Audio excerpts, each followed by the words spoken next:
Hello, good evening and welcome to Joy News Prime. We are coming to you live from our studios here at Parilament in Accra. We're live on DSTV channel 421, GoTV channel 125 and around the world on myjoyonline.com. I am Carlos Kaloni. And I'm Noella Kareniali. Tonight, minority MPs walk out of Parliament over what they say are inconsiderate pressure from the majority leader to have the Akwatia seat declared vacant following the death of the MP. And President Mahama faces backlash from his own party over the fight against illegal mining. More from the former senior presidential aide and NDC stalwart, Dr. Kwabena Adu, calls for decisive action to deal with the crisis. Look at the devastation that they are doing to our forests. 6 months is long enough. Stop the galamsey. Stop the illegal mining. And Chairman of Parliament's Education Committee pushes back against the claims that Scholarships Authority Bill is being rushed, insisting stakeholder consultations are still ongoing. We have received a few, and on Tuesday we are going to meet those who have presented memorandum and then look at what criticism or suggestions they have. And later in our Habitat series, we'll take you to Jamestown, where many residents live in homes without toilet, and some are forced to pay their landlords every time they need to ease themselves. I was having a running stomach, so it was late at night. I came here, the woman has looked, so I have to rush to the marketplace. Then when I get there, the place too was full, so I have to wait. And I was standing, I was like, hey, you ready? They didn't ever to me.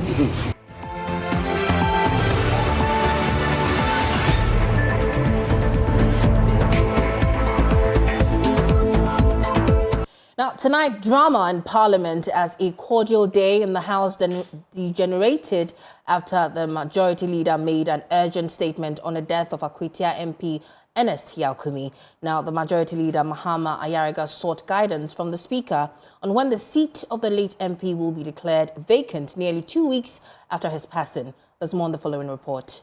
It was all calm in the Chamber of Parliament today before things started degenerating. Majority Leader Mahama Ayariga had sought to find out from the Speaker when exactly the seat of Kenneth Ashik, the late Member of Parliament for Akwatia, will be declared vacant.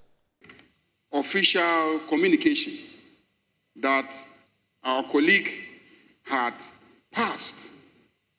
So, Speaker, that decision of my colleague, the minority leader, to communicate to this House the passing of our colleague has raised some very serious constitutional matters. We quote, "Whenever a vacancy occurs in Parliament, the clerk to Parliament shall notify the Electoral Commission in writing within 7 days after the vacancy occurred." The Speaker of Parliament then provided some guidance that until the family of the late Member of Parliament provide information officially confirming the death of Kenneth Ashik, the clerk to Parliament will not be able to go ahead to inform the Electoral Commission of the vacancy of the seat.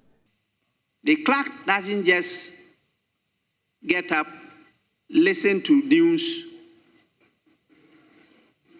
or any member and write a letter to the Electoral Commission that a member is no more. No, we are officially informed.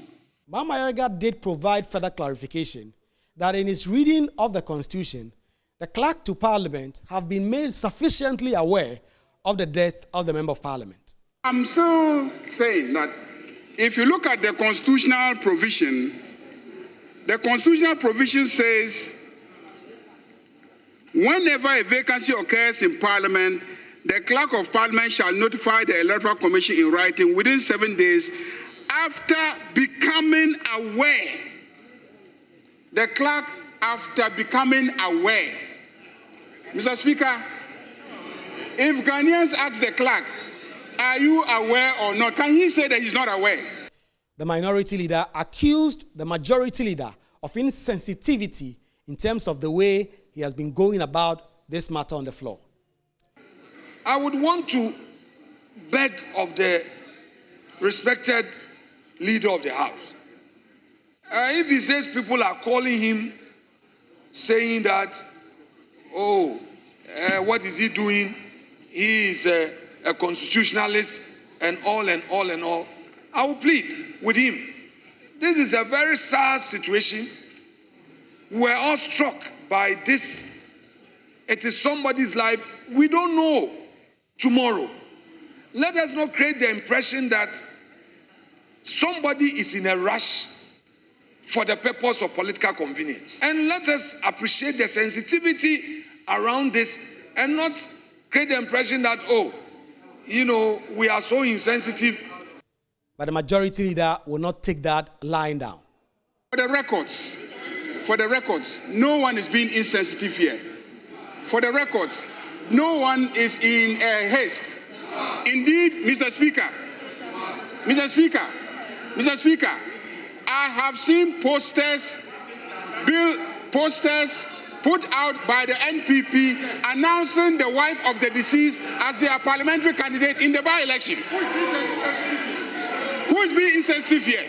These comments triggered the minority who deemed it insensitive and walked out of the House. Great to say that our side feel that the issues that have been brought on this floor appears to be very insensitive to us, and therefore we are withdrawing from today's proceedings. It's in total disrespect to the ruling or the comments made by Mr. Speaker before leaving the chair for you. Mr. Speaker admonished all of us to drop the issues and continue with today's business. Immediately Mr. Speaker left, our colleagues on the other side decided to do the opposite of what Mr. Speaker did. That's very regrettable. That is very disrespectful to Mr. Speaker, and that must be put on record. The minority followed up with a news conference accusing the majority leader of insensitivity. He still did not see the insensitive nature of losing a friend and a colleague who had to fight and get into this parliament. All that majority leader is thinking about is an election. All that the majority leader is thinking about is to show to the whole world that he, leader of parliament, of government business, is insensitive. It's very sad. In the coming days, we expect some more movement on this matter. Perhaps the Speaker of Parliament will instruct the Clerk of Parliament to reach out to the family of Ernest Yakumi to finalize the processes to officially inform Parliament of the death, or perhaps the family themselves will come forward and officially inform Parliament that the Member of Parliament has passed on for the processes needed to be activated for the EC to be informed for a by-election to be organized. Reporting for Joy News, Kweku Asante, Parliament House, Accra. Now let's cross over to Parliament to speak to our parliamentary affairs correspondent, Kweku Asante, for the very latest on this particular situation. Kweku, what do you have?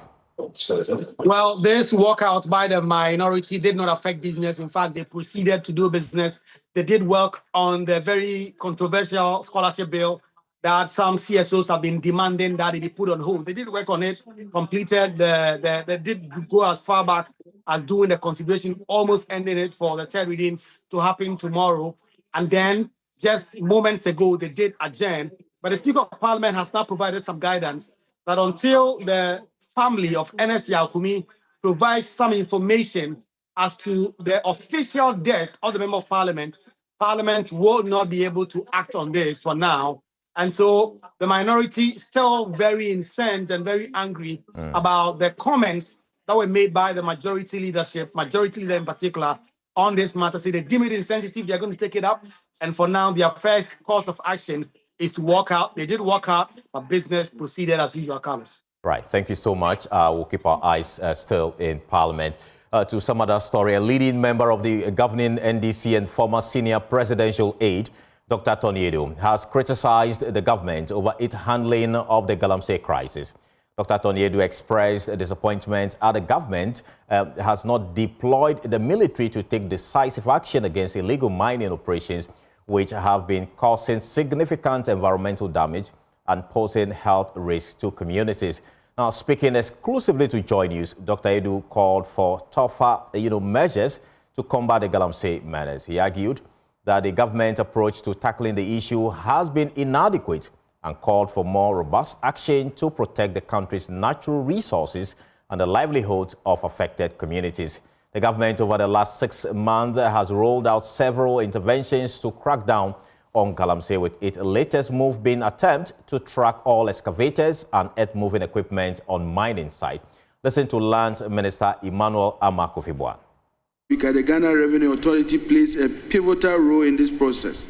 Custom officers at all designated ports of entry have been instructed only to allow clearance and gate out all earth-moving and mining equipment when approved import permit is presented and endorsed by both the Ministry of Transport and the Commissioner General.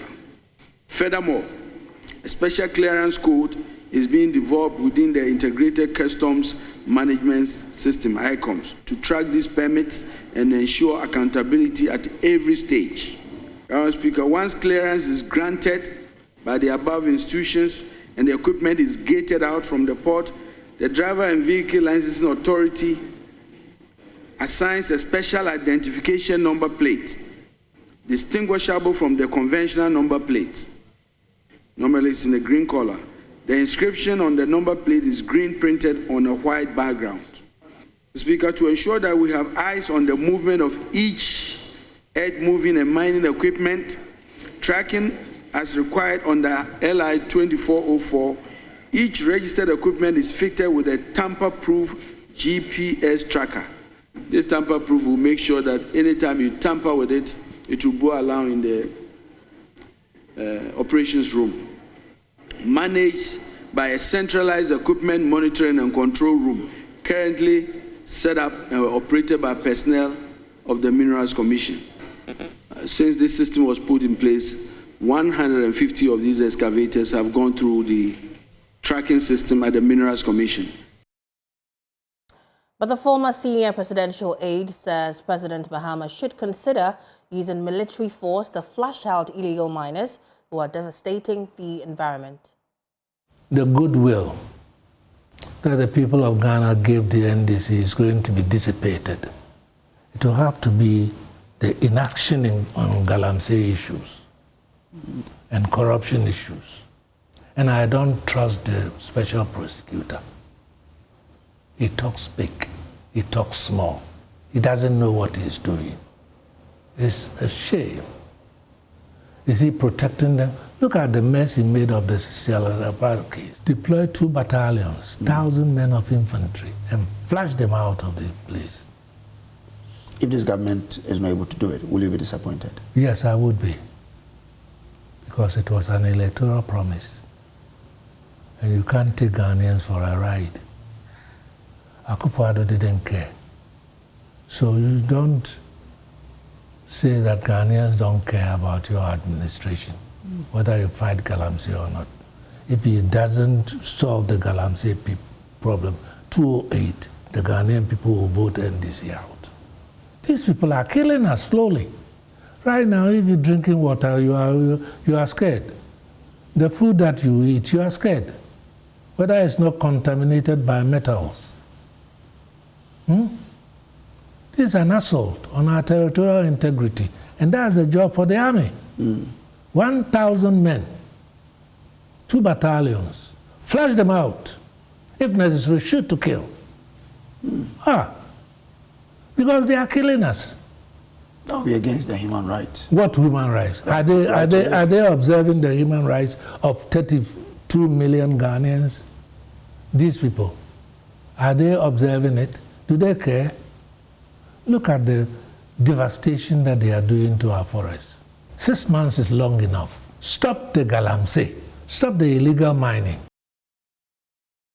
Now, this comes in the wake of renewed pressure from civil society organizations for the government to expand the scope of investigations into politically exposed persons involved in illegal mining. Dr. Kenneth Ashik is convener for the Media Coalition Against Illegal Mining.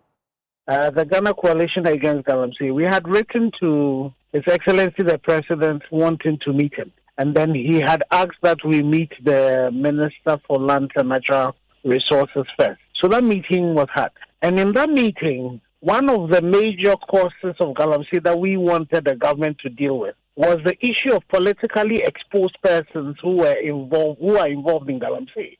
And we all know, and especially for us, the Media Coalition, it's a matter of, side knowledge that a lot of the Galamsey is done by politically exposed persons. And so this call from the Attorney General is not coming from a vacuum. It's definitely coming from all the pressure that had been put together by the coalition and other people on this particular issue. And so I am happy that at least we've had this call and there's an investigation that is supposed to be done. And not only that, it's also calling for those mentioned in Professor Boate's report. It's one of the things we've always been talking about.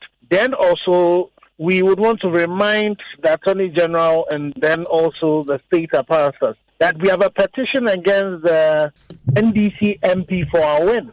Okay. He was being accused by his chiefs of being involved in Galamsey. He says it's not true. He counter-accuses the chiefs. That also needs to be looked at. Okay. There's also the issue of the NDC constituency chairperson for Axim, who is also being accused of involved in Galamsey, trespassing on the land of some large-scale miners. There is also the NDC constituency chairperson for Dunkwa. He was accused on, and it was live on Joy FM when Erastus, one of the Erastus, where he was confronting a legally mandated task force who had gone in to deal, asking that he's not being informed and all of that. Right. So all of these politically exposed persons need to be dealt with. Okay. If we want to really resolve the issue of Galamsey, the illegality and irresponsibility, we need to make sure we're doing this. Now, let's now go on the phone lines and speak to coordinator of Eco-Conscious Citizens, Saul Sewa. Thank you so much for joining us, Madam. What do you make of Tony Adu's position? Good evening. Thank you for having me. You see, we are facing an existential threat. And the terrorists, the environmental terrorists, have declared war on Ghana. Even in wartime, if you poison the water bodies, it's a war crime. Our water bodies are being poisoned.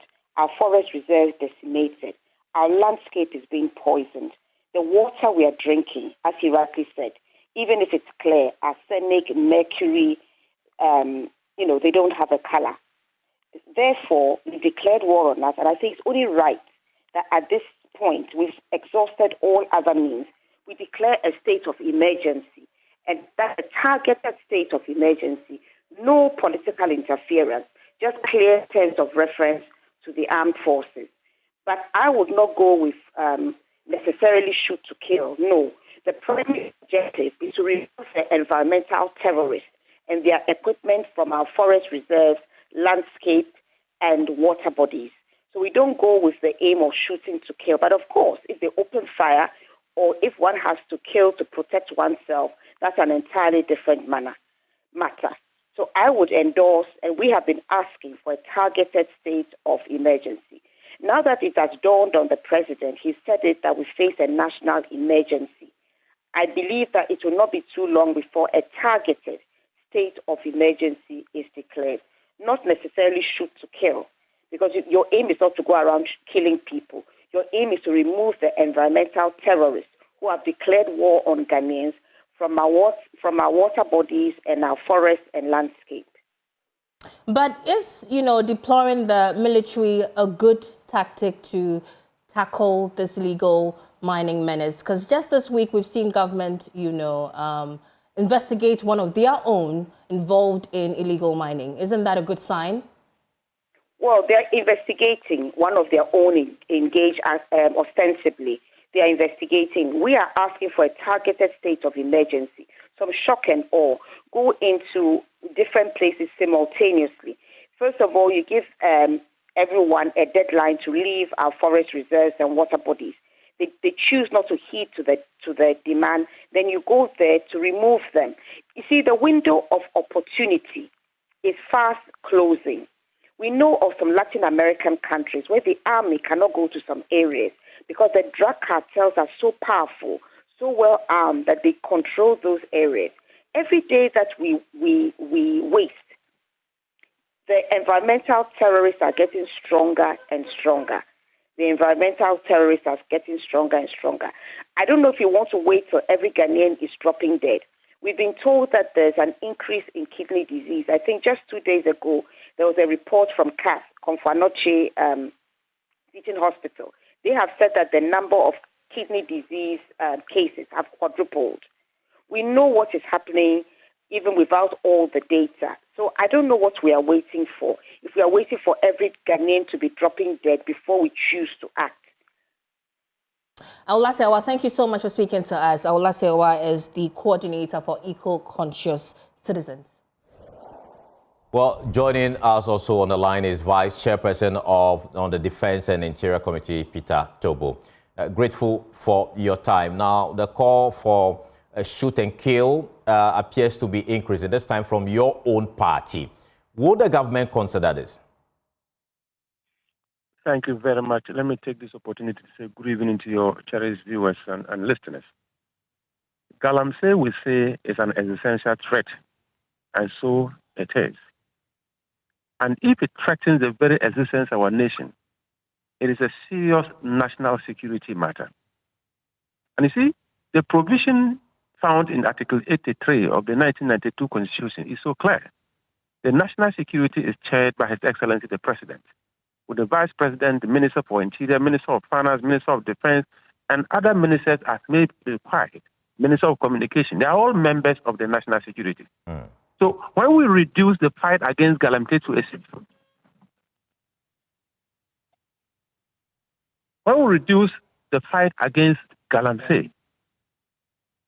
to just a security issue, we're missing the point. The truth of the matter is that there is a security component, an economic component, and there is a social component.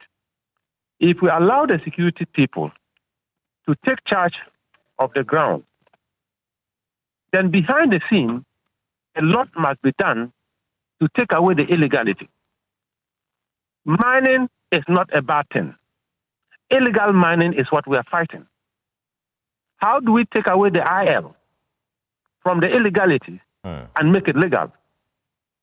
How do we ensure that security officers will provide a conducive environment for government to do what is needed to ensure that mining can continue and continue legally? And those illegal ones, we fight it according to what the law is. But excuse me, the National Security Strategic Document provided that youth unemployment was also threatening our very existence. Youth unemployment is a national security threat. We need to find jobs for the young people. We need to tell them money in the water body is a no-no. Money in the forest is a no-no. But we don't have gold in only the water bodies and the forest. Ghana now we've gotten to realize that there's gold everywhere. Can we ensure that this community mining concept that is coming up is enough to absorb a lot of the young people so that at least they can still mine and do so legally? Can we ensure that the soldiers and the police officers who will be in the field to ensure that security is provided to make sure that environmental terrorists do not take over our country will do their work right? But we need a policy direction. Honorable, is that to say that until we're able to solve the youth unemployment situation, there's no other way to tackle this illegal mining situation? What I'm saying is that we need a hot stove approach. As you suggest of security, I support the fact that we can deploy the security to the field. But let's not remain thinking that it is just a security problem. It's gone beyond that. The security can be in the field. If nothing is done behind the scene to ensure that things are corrected, the security will remain in the field for 1 year. And the day they leave, the next morning you will find the people back to site. All right. So we need to have a multiple approach to this whole situation. Right. Thank you so much. I think the point is well made. But Ghana's fight against corruption has faced renewed scrutiny following comments by former senior presidential aide and stalwart of the NDC, Dr. Adu, has sharply criticized the Office of the Special Prosecutor, questioning its competence and impact in combating corruption in the country. In an interview with Joy News' Kojo Braze on the AM show, Dr. Adu said that the Special Prosecutor's, quote, doesn't seem to know what he's doing, unquote. His comments add to growing concerns about the effectiveness of the OSP since its establishment to investigate and prosecute corruption and corruption-related offenses in the country. The goodwill that the people of Ghana gave the NDC is going to be dissipated. It will have to be the inaction on Galamsey issues and corruption issues. And I don't trust the Special Prosecutor. He talks big, he talks small. He doesn't know what he's doing. It's a shame. Is he protecting them? Look at the mess he made of the Sialabad case. Look at even the prosecution of this guy from this MC candidate. Oh. Yeah. Eh? He's never succeeded in any prosecution on corruption. So what are we paying him for? But he can prosecute. But if the judges disagree with him, there's an extent to which he can perform. If you build up your case, the judges will not ignore evidence. The judge will not ignore the evidence. But if you fail to present a convincing evidence, then that's what you're going to get from the judgment. So you believe he's not been able to build his case as well? No, I don't think so. He's building his case as well.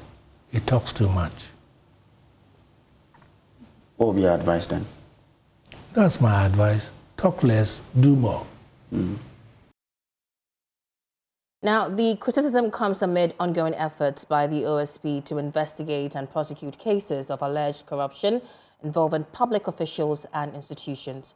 The OSP announced earlier today that it has charged 7 individuals and 3 companies before a high court in Accra, alleging multiple counts of extortion and money laundering. The charges stem from a corruption scheme within the National Petroleum Authority, while the office has been active, in pursuing some high-profile cases. Dr. Adu's comment highlights the challenges and questions about the OSP strategy and impact in tackling corruption. Caleb Ziblim of our research desk joins us with data for some analysis on this story. You're welcome, Caleb. Good. Right. So what do you make of the numbers? Tell us about how active the office has been so far. Okay, so since 2022, the office has received 484 complaints from citizens of the country. So they have gotten about 484 leads to build their cases on. And now if you look at the number of cases each year, in 2020 and 2021, only 2 cases were initiated in each year. So the first 2 years, 2020 and 2021, only 4 cases were initiated by the OSP. In 2022, we had 13 cases. 2023 shot up to 19 cases. 2024, 27 cases. And now in just the first half of 2025, we have 70 cases, which is the highest, as you can see from the graph here, the highest since the inception of the OSP. So in 2025, that's the first half, we have 70 cases, which means the OSP is doing something different than the previous years. And now we come to convictions. Right. So far, we have 7 convictions since the setup of the OSP in 2019. And from 2020 to 2024, he had 0 convictions. So all the 7 convictions happened in 2025 this year, which is impressive. But then of all the 7 convictions, all of them were plea bargains, which means they didn't go the full trial, and then the convicts or the suspects decided to plead guilty and then settle some terms with the OSP. However, out of the 7 of them, about 6 of them paid back money to the state. So the state has recovered some money there. And then from 2020 to 2025, the OSP has recovered over 4 million Ghana cedis in its ongoing activities. Right. And what other major, cases should we be looking out for this year? Yeah, so the main one is the GRA SML scandal, which we know already some high-profile GRA executives have already been arrested and charged. Right. Also, we have the MPA case that's ongoing now, which we saw the update today, and also a case involving Charles Bissiu. He was the secretary for the defunct Interministerial Committee on Galamsey. he has also been charged. The case started July 2nd, 2025, and one of the accused actually offered a plea bargain and is now working with the OSP to lay charges against Charles Bisi.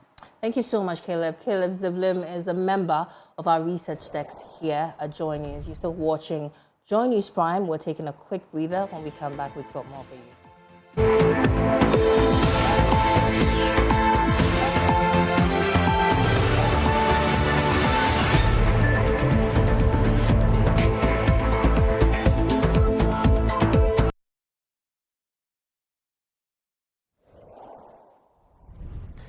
Welcome back, and thank you so much for staying with us. Now, imagine needing to use the toilet late at night, but your home has none.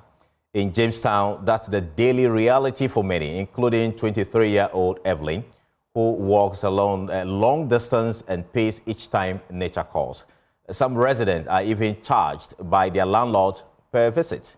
Florence Ahodagbe report for our Habitat series. Jamestown is one of Ghana's oldest communities. Here, home is not always a place of comfort. For many families, daily survival means more than just affording rent. It's about access to life's most basic dignity. 23-year-old Evelyn lives here with her fiancé and their young daughter. The wooden structure she calls home has no toilet. Because we don't have washroom in this house, so we have to pay. But we didn't know there's no washroom. You go outside and pay for it, then you can use the washroom. I've had a random story, but for that situation, you have to make sure you have money on you. If not that, you disgrace yourself. So the washroom that we don't have around or in this house there, it's a problem. When nature calls, Evelyn must pay to answer every single time. And when the gates to public toilets are locked, desperation takes over. All that I do is I make sure I have money on me so that I can use the washroom outside every day, anytime that I want to use the washroom. But as for this place, the woman used to lock it around 8 to 9. It's locked.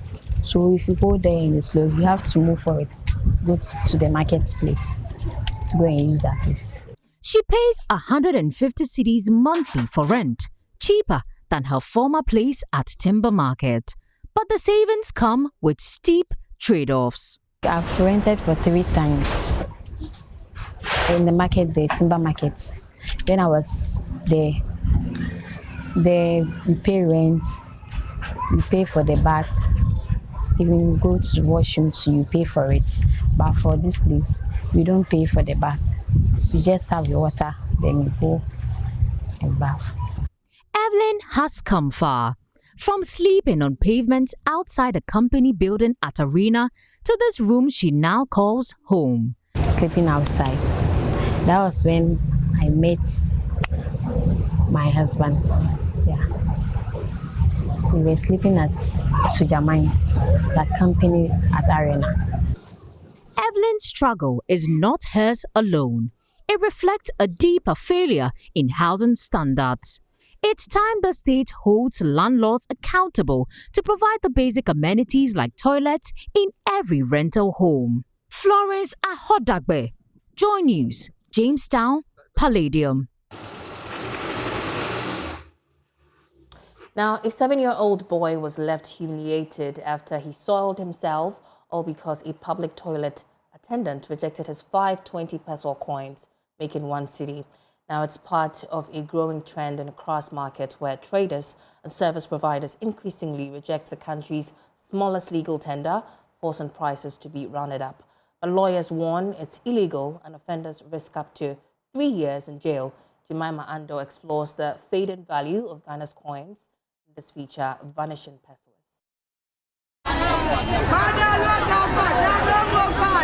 There is a growing frustration in parts of Accra as vendors, transport operators, and even public toilet attendants continue to reject Ghana's 10 and 20 peso coins, which are legal tenders issued by the Bank of Ghana.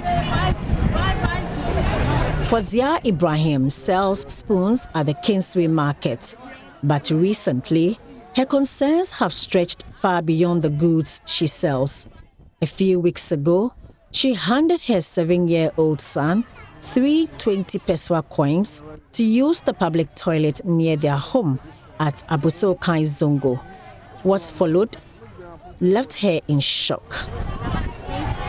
Your coins are and a major issue. Nancy of late, me Beljuma, and I'm a mammy, 20 pesos in Miensa. Say, yeah, baby, did I offer uncle. Me go and I plan this canal, but so quite a pamono, say in this canal, and to a toilet. Fawzia says customers are now rejecting the coins in the market when she gives them as change. It's better to my banning in penny for one say, your pacho, and he fa. Your pacho, if I know my sign, and I, if I know my issues are than say, your 5 pesos, your 10 pesos, and 1 peso, and me and I buy my issue statement, we say me and the coins na. And say coins no, and I am so, and I am fast. Now say, yet will be to add the coins, mano, especially 20 pesos, 10 pesos, also on Gia, also on Dia, anything. Fawzia is not alone. At the Kwame Nkrumah Circle, Mavis Kwanda has been selling coins for nearly a decade. Because so me the baha yensisa udi ma obi a so ompe. Ban son kai so di ma obi a ebini. Wan say ni say me nhihye obi aba udi ma na osisika we die yendi biem ebini. At the Circle Lorry Station, the branch secretary, Ni Amponsa, says many drivers and bus conductors now refuse to accept the coins. A lot of passengers, the drivers, and those who sell here are always complaining. They don't refuse, but they reject it. The moment you give it to them, they don't collect it anymore. Because it is not now usable. From my point of view, it's no more usable. You can't use it anymore. Director of Currency Management at the Bank of Ghana, Dominic Owusu, says the coins play a vital role in stabilizing the prices of goods and services. Because in its absence, people will be rounding prices.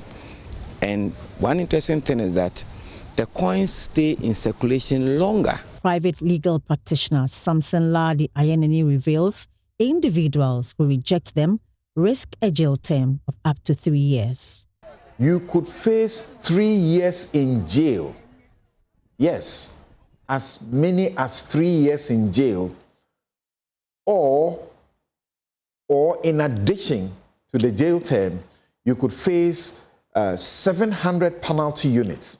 That's about 8,400 Ghana cedis. When this continues, it is the poor who suffer the most. In fact, the people who count every coin to survive. Without small change, they end up paying more for the same things. Jemima Ando's report read to you. Now let's take you to the Ashanti region because Sewa Regional Hospital in that region is making headlines again over fresh political controversy. Former President Akufo Adu commissioned it as complete, but now President John Dramani Mahama says he will finish it. So was it ever truly ready to serve patients, or was it just another ribbon cutting ceremony? Nana Boache has more. A visit to the Sewa Regional Hospital project site paints a mixed picture. The imposing edifice stands tall but silent. Not the hum of activity greets any visitor. Unkept surroundings and overgrown weeds suggest a project stuck in limbo. Parts of the compound are already deteriorating under the weight of time and neglect. But the hospital finds itself at the center of a political storm as leaders past and present offer contradictory accounts of its status. Before leaving office, former President Nana Akufo-Addo commissioned the 500-bed hospital with not so much fanfare. The ceremony was accompanied by the usual presidential rhetoric and official signage declaring the facility complete.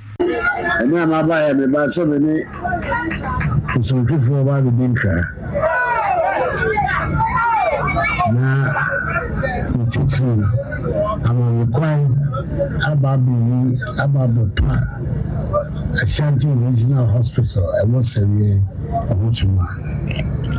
I came to say my final goodbye to the people of Bosumtwi and decided to also come here to commission the Sewa Regional Hospital for everybody to see my good work. President Kufuor started 9 hospitals, but I have commissioned 7, and this is the 7th one I'm here to commission today.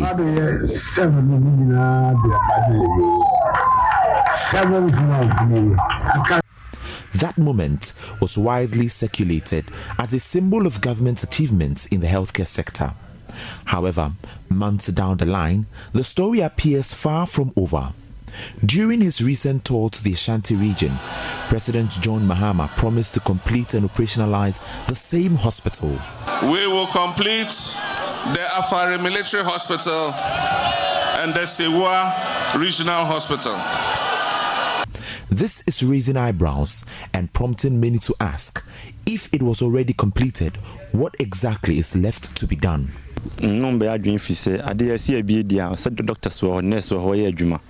If this was indeed commissioned, why don't we have doctors in there? In Sewa itself, some residents have grown impatient. Yentimi nyusu obia ni wa kwa hospital hoda yankwa ho krada de bia kitwa mu ho na clinic kitwa no ehwa ne yakwa we are critical ni abo akira mo na kwa. Nobody has been to the hospital. All of us go to a nearby clinic. I am worried that the project has stalled.